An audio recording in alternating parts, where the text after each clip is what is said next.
kasih untuk kebaikan Tuhan hingga hari ini. Sebab kami tahu kami hidup di luar Engkau, kami tidak bisa berbuat apa-apa. Sebab firman-Mu ya dan amin. Roh-Mu yang kudus mengurapi setiap kami, mengajari kami jalan-jalan kehidupan.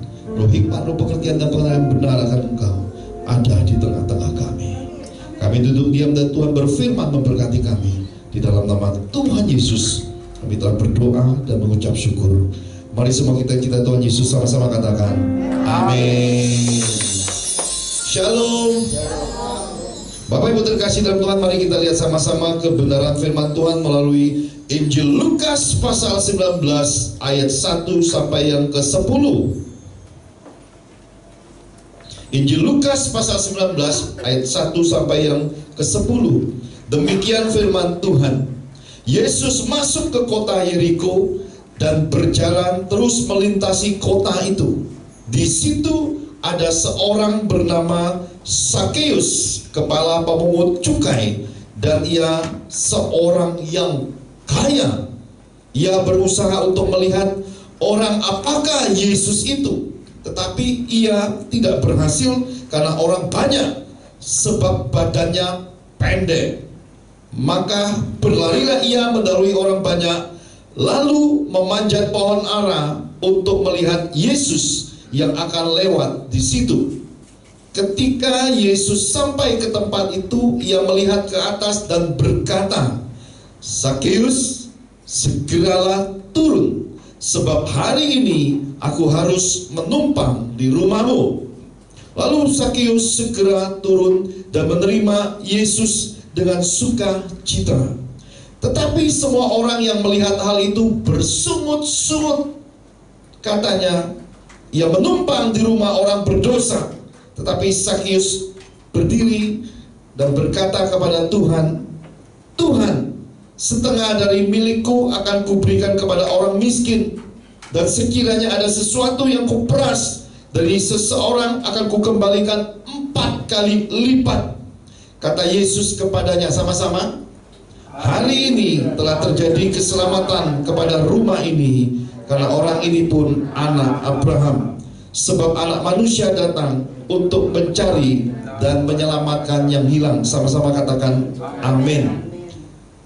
Kita sering baca firman Tuhan ini, kita sering dengar khotbah tentang Sakeus ini, merefresh kembali ingatan kita akan suatu cerita yang bukan cerita kebetulan. Tabib Lukas menuliskan cerita ini secara khusus.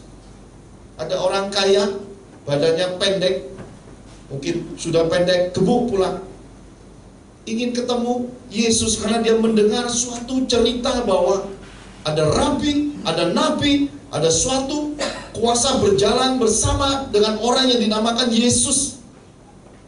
Tetapi banyak orang dan sulit untuk melihatnya. Kenapa? Karena ukuran badannya pendek. Nggak seperti di sini, saudara, kita duduk, ada yang nggak kelihatan mimbarnya. Kalau nggak kelihatan mesti manjat tembok ini. Karena saya punya pengalaman pelayanan di Malaysia. Satu gedung itu muatnya kira-kira 600 orang. Tetapi yang hadir lebih dari 3.000-an orang. Hingga akhirnya ini jendela-jendela itu dipanjat orang. Karena terbatasnya fasilitas, mereka bergantian. Setengah jam dia panjat pundak temannya, setengah jam gantian dia turun, temannya injak pundaknya, hanya untuk melihat saya lagi sampaikan pesan Tuhan di Malaysia.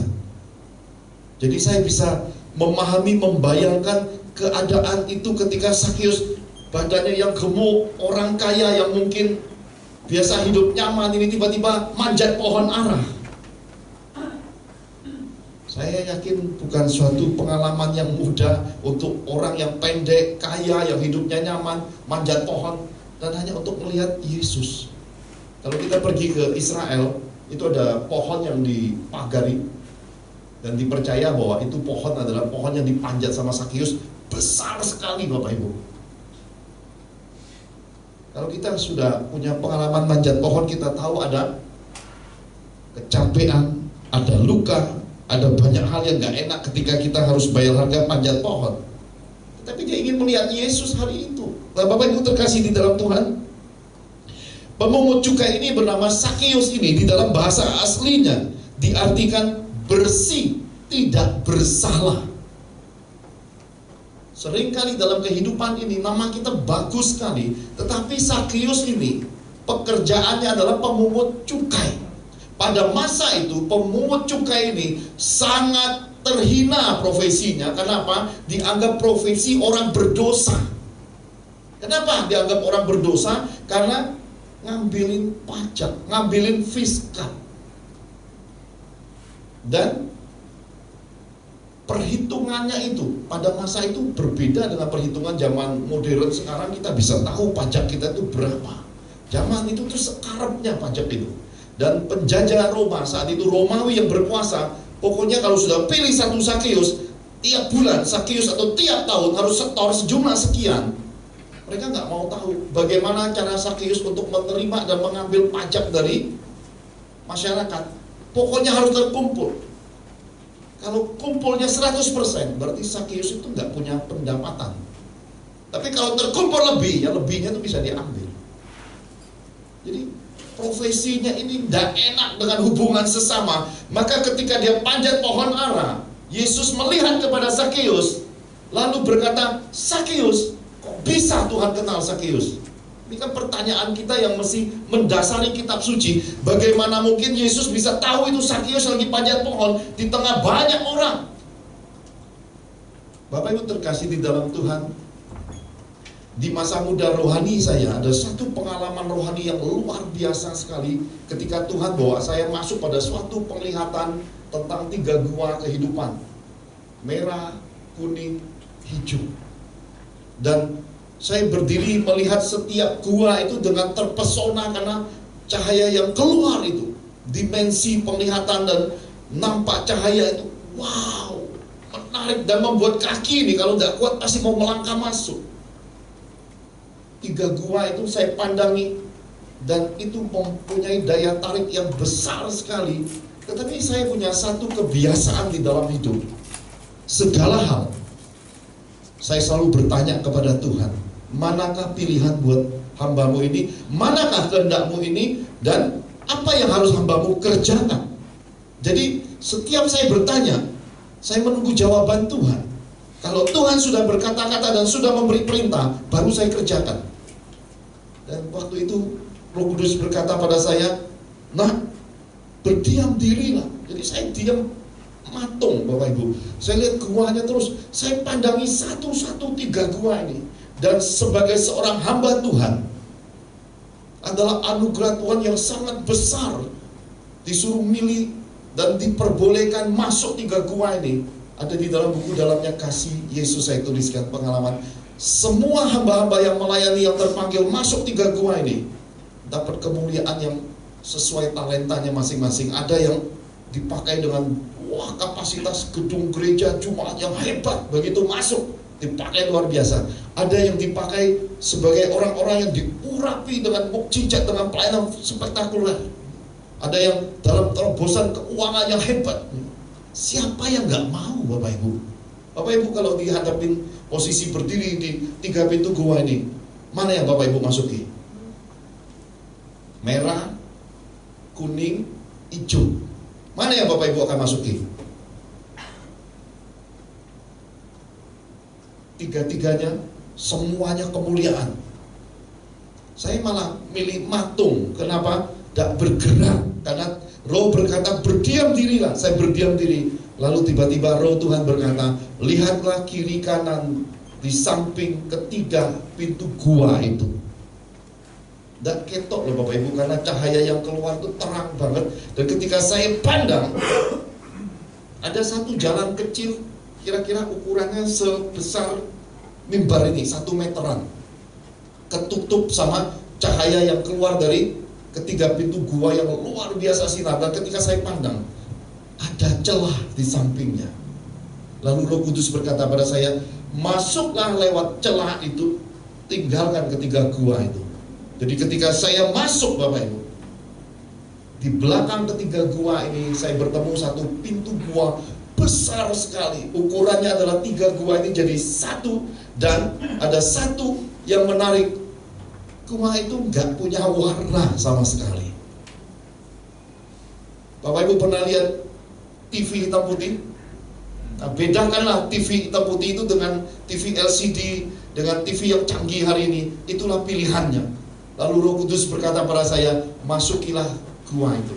Dan ketika saya masuk, beberapa bagian di buku dalamnya Kasih Yesus itu sebenarnya saya edit, saya tidak sempurnakan dengan apa yang Tuhan pernyatakan, karena saya tidak mau menjadi debat kusir di tengah anak-anak Tuhan. Kok seorang Pak Johan suruh masuk ke pintu gua yang begitu besar, di dalamnya bau kotoran tai, aroma bau kotoran gitu loh. Setelah saya tulis buku itu, saya tidak memahami. Tapi di kemudian hari Bapak Ibu, suatu masa ketika mama saya sakit, tinggal di rumah saya, ketika saya buka pintu kamar mama, yang keluar aroma itu adalah aroma bau kotoran. Saat itu Roh Kudus berkata, inilah gua yang kau masuki saat itu, dan inilah di dalam kehidupan, yaitu pintu gua kasih, tempat di mana orang harus berbakti, di mana tempat kita harus menyerahkan seluruh keadaan kita ini untuk benar-benar kasih itu memberi. Sakius sedang masuk dimensi itu. Dia memberi dirinya memanjat ke pohon ara, dia memandang, dan Yesus kenal hatinya Sakius, maka dia memanggil namanya, Sakius, Sakius, turunlah. Di antara banyak orang yang bisa melihat suatu sinar hitam putih yang ada di pohon ara, Bapak Ibu. Hebatnya Yesus kita itu. Dan hebatnya penglihatan itu yang saya tulis dalam buku dalamnya Kasih Yesus. Sampai hari ini Bapak Ibu, pelayanan yang saya lewati lebih dari 25 tahun, saya masih berjalan di jalan kasih yang konsisten ini. Tidak ada satupun bagian yang saya langgar 25 tahun. Itu saja yang saya megahkan di dalam pelayanan ini. Tidak ada satu bagian pun saya langgar daripada pintu gua ini. Mengabdi ke orang tua, melayani sampai mati, melayani pelayanan yang banyak sekali, pelayanan yang menurut saya terlalu complicated, kusut, dan tidak populer. Saya jalani pelayanan-pelayanan yang enak-enak ya, duitnya akeh, bisa populer, banyak dikejar hamba-hamba. Saya malah tidak boleh sama Tuhan. Bahkan di kota Surabaya ketika saya bawa satu perjalanan misi Tuhan, wah yang kumpul sampai penuh keluar pintu. Lalu Tuhan berkata, aku pernah bilang sama umat bahwa kalau mereka tidak makan tubuh, tidak minum darahku, tidak beroleh bagian kerajaan surga. Bubar saudara, saya melakukan hal yang sama. Tuhan suruh saya mengeluarkan statement pemurnian. Yang cari Tuhan sungguh-sungguh tinggal tetap, yang cari makan silakan, jangan lanjutkan perjalanan bersama Tuhan. Bubar saudara. Oleh karena saya mengikuti jalan kasih ini, tidak ada satu area, satu titik, satu langkah takut, ragu ketika Tuhan perintah, saya taati sepenuhnya. Bahkan ketika Tuhan berkata pada saya, pergi melayani, saya bertemu dengan keluarga-keluarga yang berbau bangsawan di bangsa ini. Ketika saya sampai, lihat mukanya aja saudara, seluruh dunia tahu ini garis keturunan raja-raja. Masa kecilnya itu, wah dilayani, naik kuda segala macam, wah, dan figurnya itu, wah, lihat mukanya itu, saya tahu persis orang ini garis keturunan raja-raja. Dan ketika masuk lihat, wah Bapak Ibu, lemarinya itu topi-topi, bahkan ada satu topi yang masih ada rambut asli dari salah satu sultan di bangsa ini. Lalu istrinya berkata, Pak, setiap sore lemari ini mesti gerak sendiri. Saya bilang, kenapa bisa gerak? Tidak ngerti juga Pak. Rumah begitu tertutup rapat.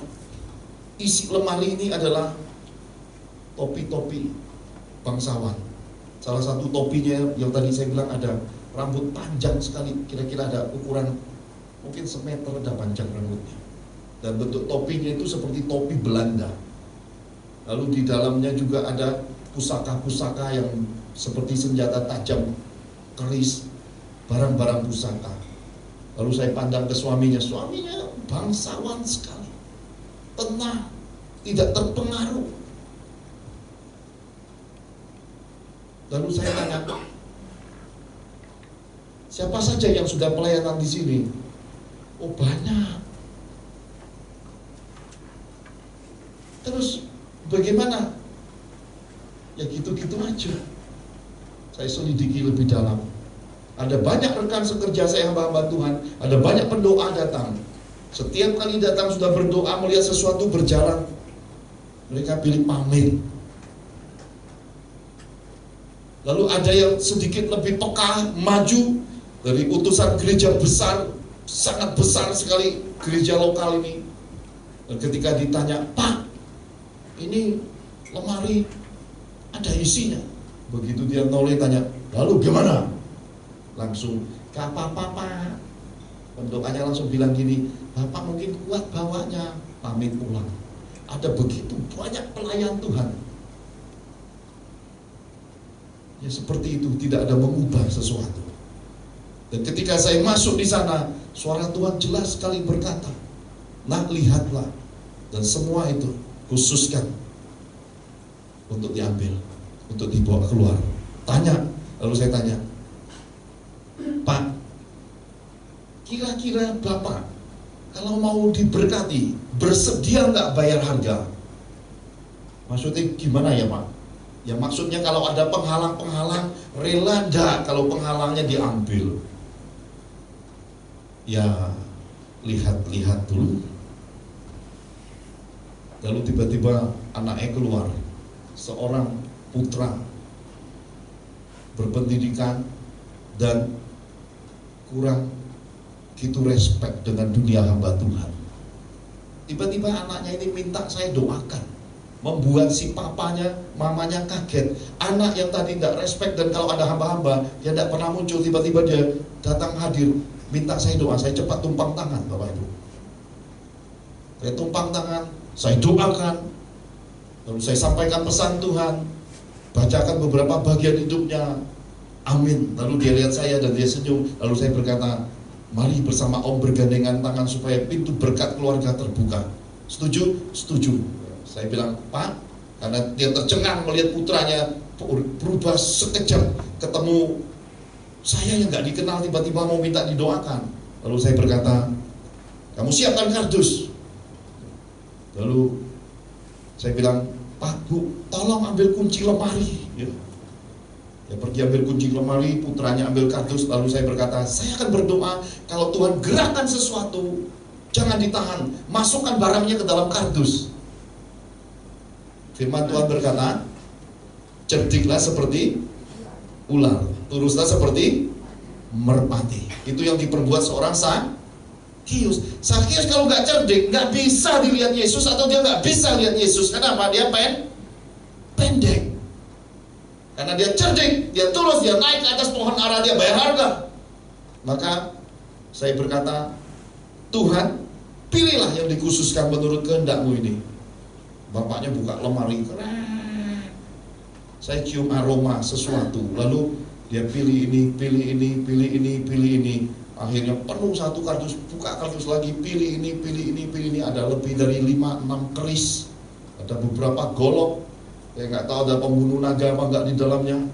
Lalu ada banyak sekali. Saya sita semua. Kemudian tiba-tiba saya noleh ke lemari pun ada masuk, ada beberapa kardus. Waktu kami masuk di dalam rumah itu, baju saya basah kuyup karena saya merasa sedang berdiri di atas gunung berapi, Bapak Ibu. Panas suasana. Setelah barang ini saya packing, saya doakan, alam rohnya diikat dalam nama Yesus, saya tutup semua. Suasana rumahnya berubah jadi adem, kerosok, ya. Perubahannya itu langsung signifikan saat itu. Saya selamatkan, saya titip barang itu di pojokan, Bapak Ibu, di rumahnya di pojok. Saya bilang, tolong jangan pernah dibuka apa yang sudah disegel seperti ini. Nah, itulah Tuhan. Itu Tuhan. Kenapa? Dia membersihkan hidup kita, dia membersihkan barang-barang okultisme. Dia pasti hadir, dia pasti mengutus hamba-hambanya, dia pasti akan berperkara untuk mengangkat penghalang berkat hidup kita. Yang setuju katakan amin. Setelah sekian lama, Bapak E telepon saya, karena sesudah memberkati pelayanan rumahnya, saya diajak pergi ke suatu wilayah. Dia juga punya tanah cukup besar. Wah, ada rumah-rumah khas daerahnya. Dan begitu saya mulai, waduh saudara, ramai. Lebih ramai dari jumlah jemaat PD Klampis. Isinya jin, isinya dedemit, isinya orang suci. Banyak sekali di alam rohnya. Sudah bermasyarakat. Tapi lucunya begitu saya masuk menginjakan tempat itu, semua bubar, ya. Jadi bubar, saya kunci, saya doakan, lalu saya kasih tahu akan begini. Sampai hari ini, sesuai pesan Tuhan, tanah itu tidak laku. Kenapa? Karena setiap kali ada orang datang mau beli, sudah siap bayar, begitu dilihat di dalamnya, bermasyarakatnya keluar semua. Lalu bawa lagi dari sini ke sini, begitu lihat gak jadi. Semuanya tidak kuat dengan yang bermasyarakat yang tidak nampak itu. Kemarin dia telepon saya, dia berkata, aduh Pak Johan, ini gimana ya Pak, udah depan mata enggak jadi. Saya sudah hitung apa yang Tuhan sudah atur menurut waktu dan menurut kehendak Tuhan. Saya tahu persis tidak ada yang bisa beli tanah itu sebelum waktu Tuhan dan sebelum Tuhan bereskan yang bermasyarakat. Bapak Ibu terkasih di dalam Tuhan, di rumahmu, di kantormu, di hidupmu, di berangkasmu, rekening bankmu banyak yang bermasyarakat enggak? Kalau banyak yang bermasyarakat, berarti banyak berkat hidupmu tertahan. Kita harus sadari seperti ini. Kenapa? Karena Sakeus ini namanya bersih, tidak bersalah, tetapi pekerjaannya tidak sebanding dengan namanya. Hari ini yang paling sulit di dalam hidup ini siapa? Para pendeta. Kenapa? Lagi diributkan urusan kekayaan pendeta. Betul? Wah, ini lagi viral Pak, ya. Ujung-ujungnya mengacu pada kitab suci. Balik lagi ke Taurat. Yang diributi apa? Persepuluhan. Dia ngomong jangan pelan-pelan lah, ngomong keras sedikit apa adanya. Ojo karena sering ditonton jadi malu ngomongnya. Ini kan, katakan kiri kanan lu, jangan ada dusta di antara kita. Amin. Sekarang siapa yang mau jadi pendeta? Gak ada lagi orang mau jadi pendeta. Kenapa? Kaya sedikit dibilang makan uang persepuluhan, ya. Pakai baju bagus sedikit, pakai sepatu merek sedikit, dia bilang pendeta lifestyle, betul? Jadi pendeta pada akhirnya mengerucut pada satu kesimpulan, pendeta benar itu miskin, ya. Hidupnya yang nggak bermerek, itu pendeta yang benar, kan? Karena seluruh penghakiman mengerucut pada profesi seperti itu. Maka inilah yang dialami seorang Sakeus. Kenapa? Ketika Yesus berkata, turun Sakeus, aku hendak menumpang ke rumahmu. Kitab suci berkata, orang banyak bersungut-sungut. Kenapa? Karena mereka berkata, kok Yesus pilihnya ke rumah orang berdosa? Bapak Ibu terkasih di dalam Tuhan, lihat kiri kananmu. Lihat kiri kananmu, kenalin. Ini saya suruh lihat. Lihat aja. Lihat aja. Ada Sakeus nggak di situ? Nggak ada ya? Bagaimana mungkin nama yang begitu bagus, bersih, tidak bersalah, tetapi Yesus datang dalam hidupnya, tapi orang-orang banyak langsung bersungut-sungut, kata kitab suci. Jangan sampai di dalam hidup kita berkat Tuhan masuk. Jangan sampai di dalam hidup kita Tuhan hadir, orang lain tersinggung, baperan ketika engkau diberkati. Nangkep gak Bapak Ibu? Ini yang dialami Sakeus. Karena itu kitab suci menuliskannya lengkap.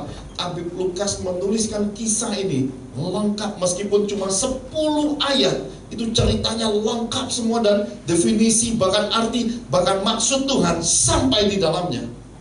Yang Tuhan pesankan kepada kita. Catat baik-baik Bapak Ibu.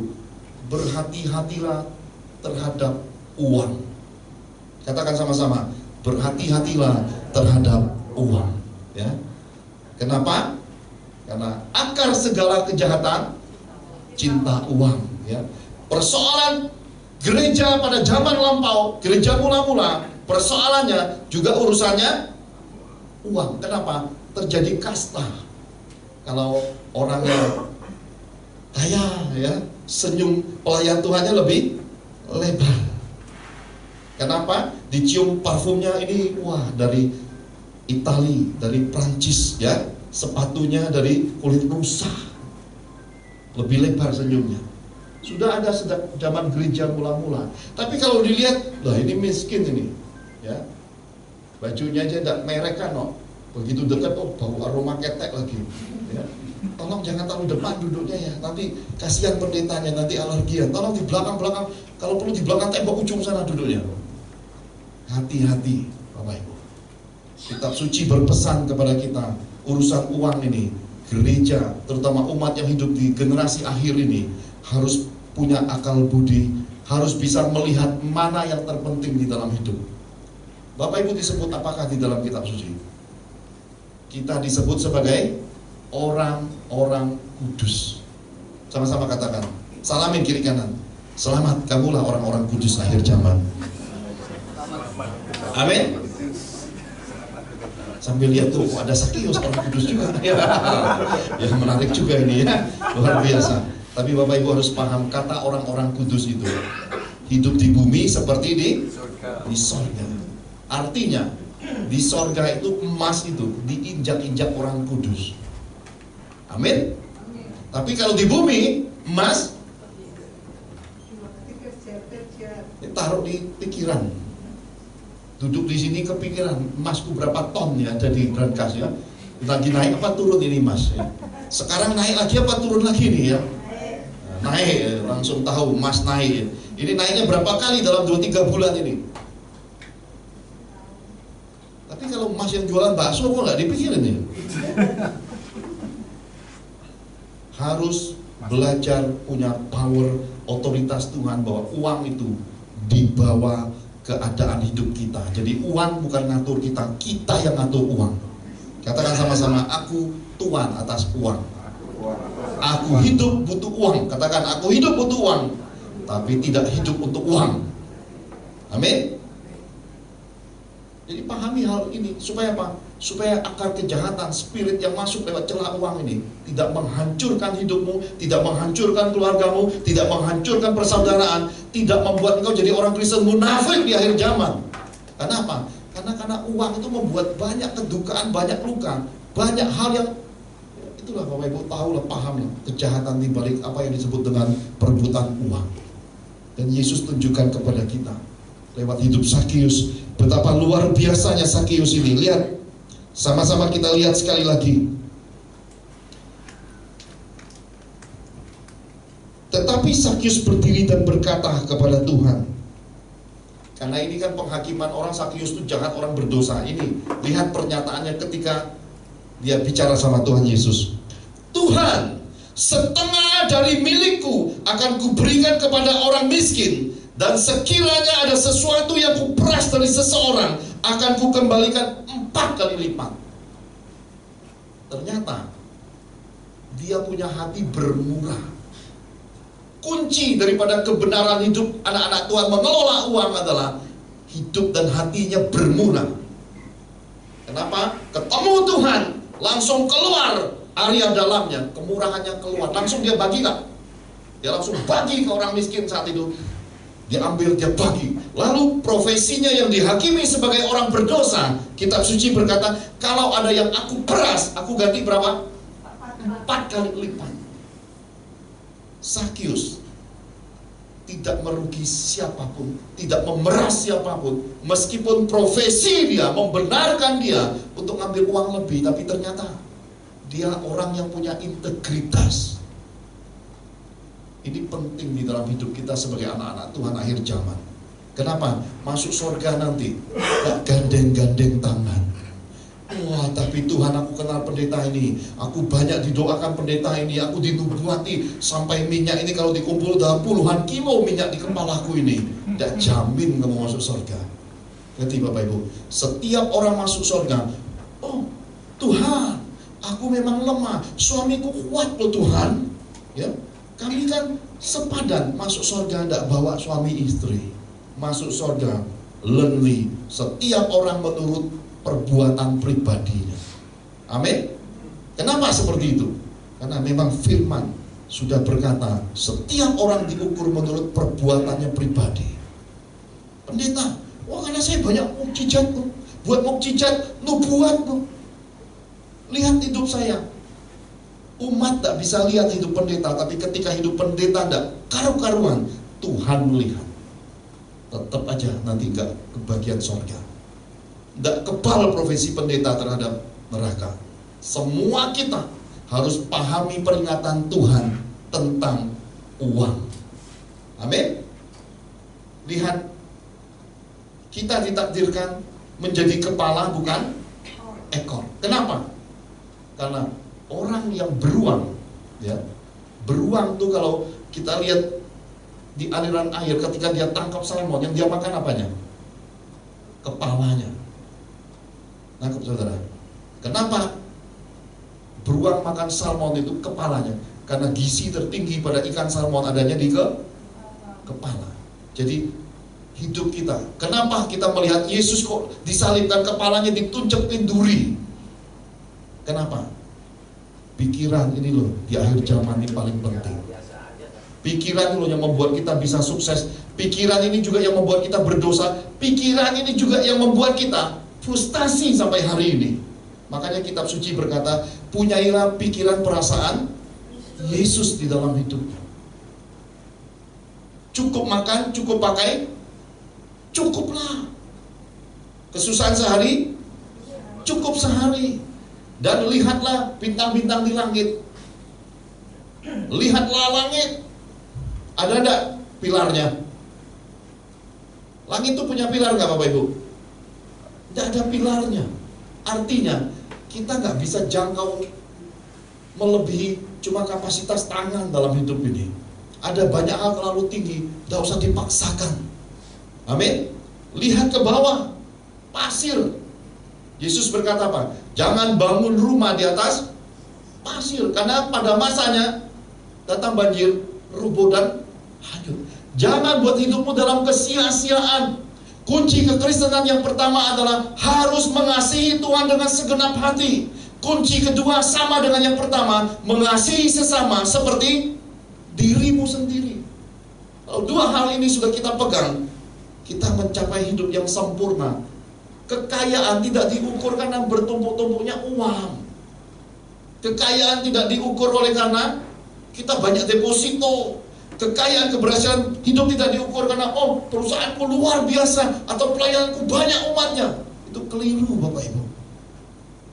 Keberhasilan hidup diukur ketika kita mencapai imago Dei, mencapai rupa gambar, mencapai tabiat, mencapai karakter Yesus dalam hidup kita.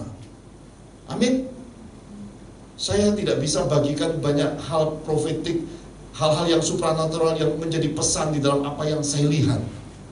Tetapi penglihatan gua ini saya bagikan untuk mengingatkan umat, kasih itu tidak berwarna, kasih itu tidak populer, kasih itu tidak mengejar puji-pujian manusia. Kami sebagai hamba-hamba Allah satu keluarga, saya tidak akan pernah menopang umat manapun, siapapun ketika mereka tidak berjalan di jalan kasih Yesus. Saya lebih baik tersakiti, saya lebih baik terfitnah, saya lebih baik dibenci. Kenapa? Daripada saya ditolak Tuhan. Jadi di dalam hidup saya, konsistensi, komitmen saya melayani, jalannya adalah kasih, kebenaran firman yang murni. Saya tidak toleransi apapun. Pak Johan, dia dukung pelayanan Pak Johan loh. Kalau ngasih uang 1 miliar, Bapak harus bela dia. Tidak. Pelayanan itu bukan punya Pak Johan, itu punya Yesus. Saya nggak punya kesanggupan apa-apa. Jadi kalau Tuhan kirim berkat, itu untuk kemuliaan Tuhan, upahnya Tuhan yang kembalikan. Saya harus jaga konsistensi, hidup dalam firman, jadi pelaku firman. Dan kalau umat keliru, saya mesti ingatkan.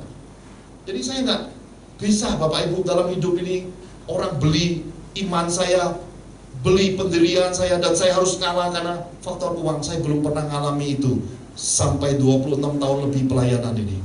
Mulut saya, hati saya, hidup saya, keluarga saya berjalan di jalan kemandirian bersama Yesus. Karena itu saya percaya hari ini kita sepenuhnya harus meyakini Yesus Bapa yang baik. Amin. Ketika kamu minta roti, dia tidak kasih batu. Ketika kamu minta ikan, dia tidak kasih ular. Itu firman menjamin kita. Apa yang kita minta, kitab suci berkata, percayalah. Sama-sama katakan, percayalah. Kamu akan menerimanya. Pasti kamu akan menerimanya. Pegang firman rema ini, semua hal dalam hidup kita akan dapat. Amin. Kenapa? Ya karena hidup ini memang sudah Tuhan jamin di dalam firman. Berapa lama ukuran hidup kita? Komputer game ukurannya dari mana? Dari kapasitas baterai. Betul? Manusia kapasitas hidupnya dari mana? Dari detik jantung. Kalau nggak percaya, angkat tanganmu, tempelkan ke dada. Itu ada tek, tek, tek, tek. Itu detik seperti jam. Kalau itu berhenti, berarti sudah game over. Rest in peace. Kitab suci berkata apa? Jagalah hatimu dengan segala kewaspadaan, karena dari sinilah terpancar kehidupan. Kira-kira bulan lalu saya bertemu di persekutuan doa dengan para pengusaha di Jakarta. Ketika saya berdoa kepada salah seorang businesswoman, saya dapati di dalam doa itu Tuhan kasih saya penglihatan dan pesan peringatan supaya dia lebih banyak untuk mengunjungi mamanya. Dan saya doakan, dan Tuhan pesan, Tuhan sedang menimbang akan mengambil pulang mamanya atau memberi pertambahan usia, dan ini sedang dalam tahap pertimbangan surgawi. Dan ternyata mamanya itu mengalami beberapa kali ke rumah sakit, HB-nya itu drop sampai 6. Jadi mengalami kesusahan hidup, fisik lemah. Padahal ini adalah seorang wanita ningrat Tuhan yang cinta Tuhan dan seorang pendoa yang luar biasa. Dan tadi siang kami bertemu Bapak itu. Kami bertemu, lalu dia berkata, Pak Johan, tante ini satu kali lagi baring tidur, badannya diangkat. Lalu di kuping ini tante ini selama 3 tahun telinganya itu mendengar suara pujian terus. 3 tahun ini. Sejak suaminya sakit, telinga rohaninya kebuka. Setiap kali dia bertemu orang yang diurapi, setiap kali Tuhan hadir, suara puji-pujian ada di telinganya. Dan kali itu dia diangkat badannya, lalu ada suara agung itu berkata, sudah siapkah kamu pulang? Saya kaget dengar itu tadi. Lalu tiba-tiba cucunya cerita, sebelum Om Johan sampaikan pesan Tuhan, sebenarnya saya cucunya udah 2 kali mimpinya omanya juga pulang ke sorga. Jadi Bapak Ibu terkasih dalam Tuhan, ingatlah, kalau Bapak Ibu jarang-jarang bisa mengingat, tempelkan tangan di dada. Makanya saya hamba Tuhan, kalau nyanyi muji, saya suka tempel tangan di dada. Kenapa? Ada kesempatan hidup, masih ada kesempatan hidup berharga. Bunyi detak jantung masih ada kesempatan bertobat, masih ada kesempatan mengumpulkan harta di surga. Kalau ini sudah berhenti, game over. Tapi saya masih hidup, itu zombie. Ya, kalau jantungnya berhenti tapi masih hidup, katakan itu zombie. Itu cuma ada di film, hari-hari tidak ada. Ya, jangan hidup dalam cerita dan dongeng nenek tua. Hiduplah dalam keadaan apa adanya. Jadi lewat Sakius ini, apapun penghakiman dunia atas hidupmu, apapun yang kau kerjakan, ingatlah Tuhan yang menilainya. Baik kau kerjakan terbuka maupun tersembunyi, ataupun kau bersiasat, kau topengi, manusia tidak tahu. Tapi hakim segala hakim, Yesus Kristus tahu apa yang kamu perbuat. Apa yang kamu semai, apa yang kamu beri di dalam hidupmu dengan pilihan hidupmu, hanya hitungan waktu kau akan menuai. Kalau lagi nuai masa hidup, puji Tuhan kesempatan bertobat. Tapi kalau engkau menuai sesudah kau mati, tidak ada kesempatan memperbaiki semua yang rusak di hadapan Tuhan. Marilah kita belajar lewat kehidupan Sakius ini. Kasih harus mendasari hidup kita. Kehendak Tuhan harus menjadi pilihan utama. Ketetapan dan hukum Tuhan itu harus menjadi parameter pembatas hidup kita, mana yang boleh, mana yang tidak boleh. Dengan demikian kita bisa menjagai langkah hidup kita sampai garis akhir kedapatan hidup setia di hadapan Tuhan. Banyak yang terpanggil, sedikit yang dipilih.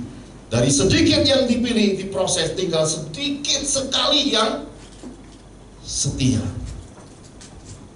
Puji-pujian mengajarkan kepada kita, ingat kasih Yesus, kasih Yesus, kasih Yesus.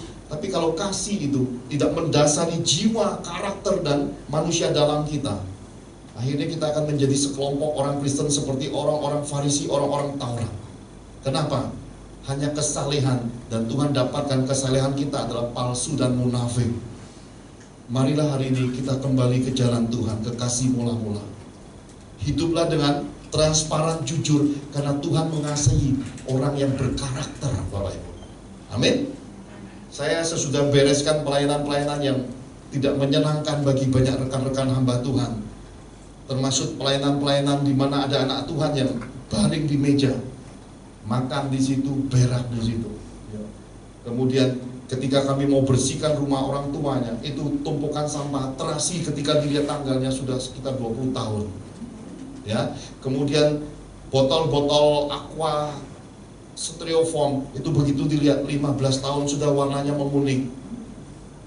Belum lagi kami lihat tumpukan-tumpukan barang-barang yang sudah kadaluarsanya itu sudah lebih dari 15-20 tahun. Ketika saya bawa tim membersihkan, gak boleh, jangan, gak boleh, jangan. Sana gak boleh, sini gak boleh. Jadi bawa tim buat apa? Lalu Tuhan bilang sama saya gini, lihatlah nak. Begitu saya lihat, ini gak boleh, itu gak boleh. Tim sedang bingung. Saya begitu melihat, ada dua sosok lain sedang berdiri gini.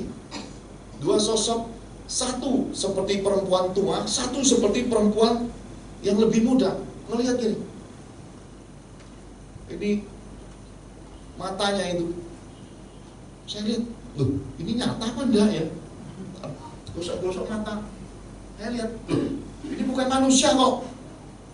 Jadi ternyata ibu itu diikat sesuatu yang dia nyaman, tapi itu tidak sehat.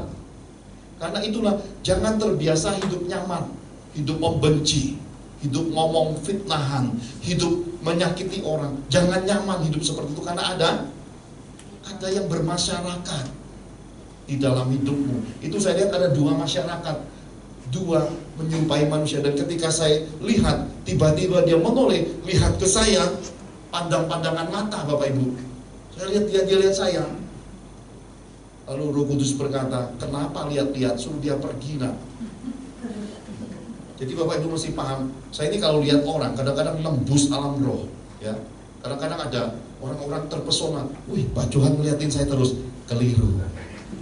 Ya, jangan geeran, apalagi baperan, ya. Saya ini dipakai memang di karunia penglihatan. Kadang-kadang saya lihat sesuatu, apalagi lagi doain orang, saya bukan lihat mukamu, saya lagi lihat alam roh, lihat masa depan, masa lalu hidupmu. Ojo merasa kesenangan sampai hidungnya lebar besar, bibir tambah doer, ya.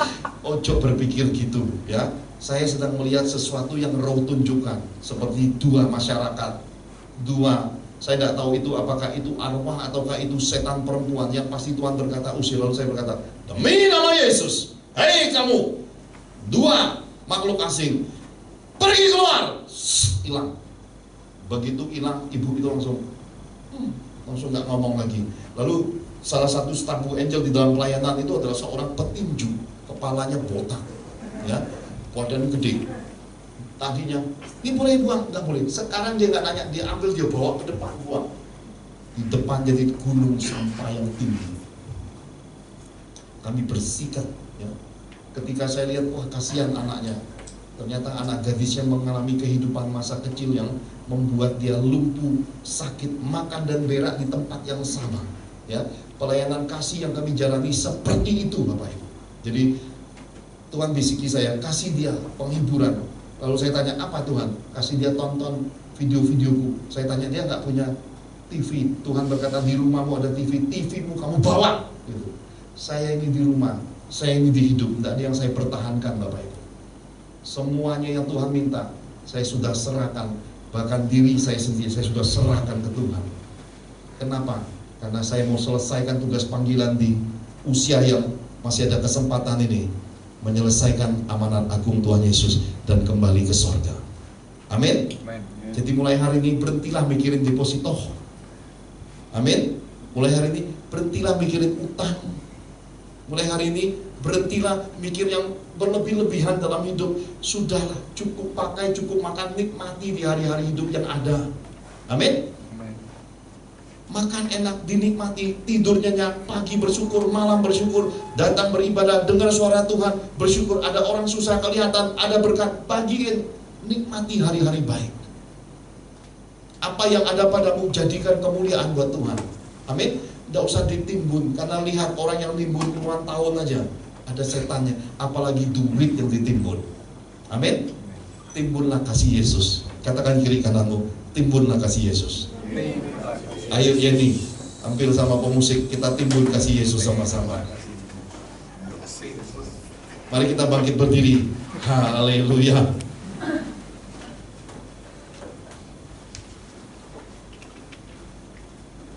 Kita naikin ref lagu tadi. Iya, ingat kasih Yesus ya Bapak Ibu ya. Amin. Sebagai Bapak yang baik, Dia pasti punya cara dan pertolongan. Kalau engkau berhutang, pasti Tuhan akan atur. Kau percayalah, Dia punya jalan melunasi semua itu dengan keajaiban. Kalau engkau punya kelebihan, percayalah Dia juga akan meminta kau salurkan ke saudara-saudara seimanmu. Jadikan harta di sorga. Dan usah berhemat. Orang hemat itu tidak ada bagiannya dalam kerajaan sorga. Karena hemat dunia ini orang kikir. Tapi orang yang bermurah seperti Sakeus, Tuhan berkata, ini keturunan Abraham, kerajaan Tuhan sudah ada di dalam keluarganya. Amin. Jangan tahan kebaikan Tuhan di dalam hidupmu. 1 kali 24 jam engkau akan terikat semua kebaikan Tuhan kau tidak kerjakan. Engkau kehilangan kesempatan diberkati Tuhan. Hari ini taati Tuhan, syukuri hidup. Akan kedua tangan sama-sama. Mari kita nyanyikan refnya, ingat kasihnya.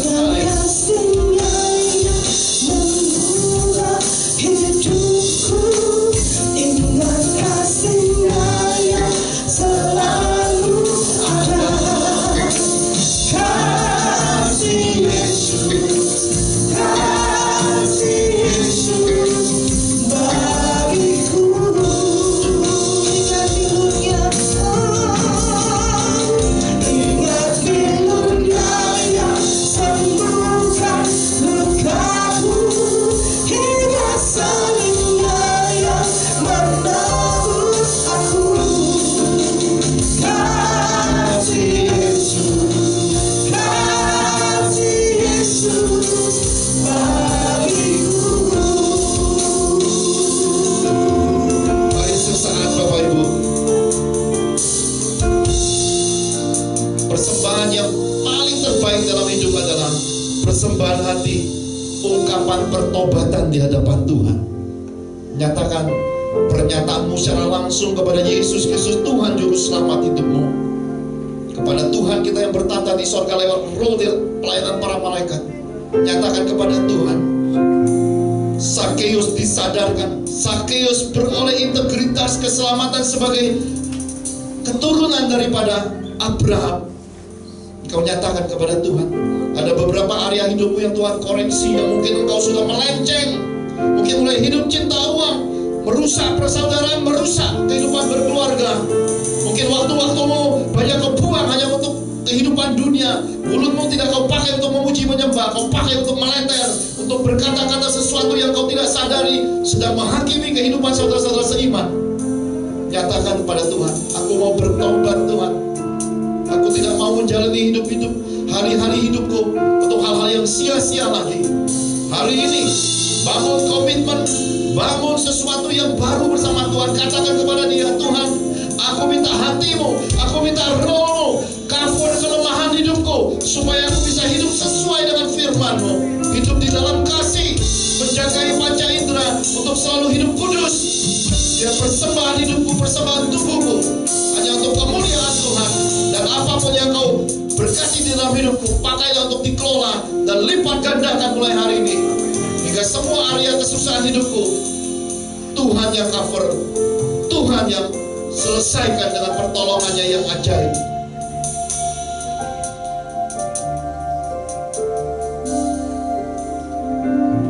Terima kasih Tuhan, Kau mengangkat luka hati kami, Kau mengangkat beban hidup kami, Kau mengangkat penyesalan, Kau mengangkat kesalahan, pelanggaran dan dosa hidup kami hari ini.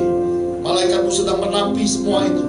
Bawa keluar dari jiwa kami, bawa keluar dari alam tidak nyata hidup kami. Hamba melihat semua itu. Dan Kau menurunkan roti hangat terhidang bagi kami. Suatu perjamuan, suatu kehidupan, suatu pengharapan. Engkau memberi yang segar, yang hangat masuk di dalam hidup kami. Kami percaya mulai hari ini kami dipulihkan, kami disembuhkan, kami beroleh hubungan pribadi yang direstorasi di dalam Tuhan, hubungan pribadi dengan sesama, hubungan persaudaraan yang dipulihkan, hubungan berkeluarga yang dipulihkan. Kasih mula-mula Tuhan dikembalikan kepada kami, kepada musuh-musuh, orang yang membenci kami, atau kami yang pernah menyakiti orang. Kau beri kesempatan untuk kami berdamai, sebab kami tahu hanya kasih yang bisa membuka pintu sorga Tuhan. Hanya kasih yang bisa membuat kami masuk di dalam kerajaan sorga. Mari angkat kedua tanganmu Bapak Ibu. Hamba berdoa di dalam nama Tuhan Yesus. Lepaskan damai sejahtera-Mu. Dan hamba juga melepaskan demi otoritas Bapa roh pengampunan di dalam nama Tuhan Yesus. Semua kesalahan, pelanggaran dan dosa umat mulai hari ini sesuai dengan pertobatan telah diputihkan. Orang-orang kudus-Mu hari ini mengenakan selendang baru, jubah baru, dan layak masuk di dalam jalan-jalan kehidupan yang penuh kemurahan dan keberuntungan, jalan hidup yang penuh kasih karunia dan penyertaan Tuhan. Semua umat-Mu beserta keluarga besarnya di hadapan-Mu hari ini dipulihkan, diampuni, dan akan diberkati. Terima kasih Bapa, di dalam nama Tuhan Yesus. Haleluya, haleluya, sama-sama, haleluya.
Sore malam hari kami sudah diberkati oleh firman-Mu yang luar biasa. Kami percaya Tuhan, malam hari ini kami sudah Kau ubahkan Tuhan. Kami percaya Tuhan, meteraikan setiap benih firman-Mu yang Kau tabur dalam hati kami, supaya kami tidak hanya mendengar tapi jadi pelaku Tuhan.